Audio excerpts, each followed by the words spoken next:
Абай Құнанбайұлы. Қараша, желтоқсан мен сол бір-екі ай.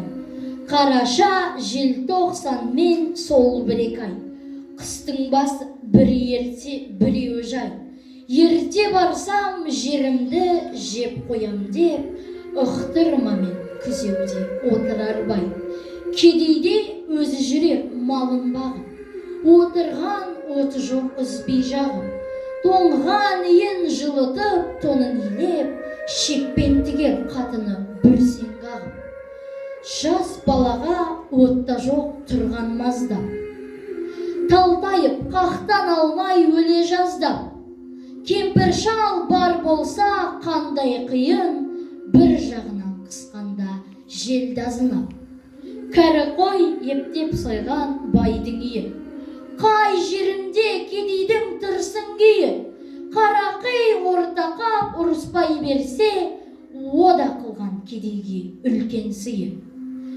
Қар жауса да тоңбайды бай баласы, үй жылы киіз тұтқан айналасы.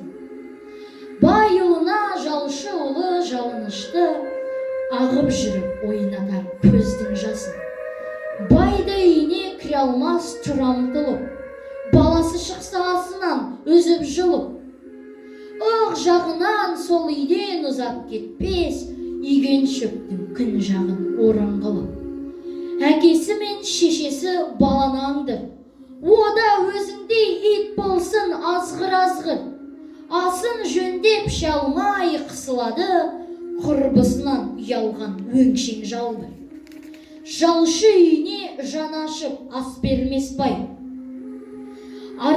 Артық қайыр артқанша қызметіне орай. Байда мейір, жалшыда пейілде жоқ, аңдастырған екеуін құдайым-ай.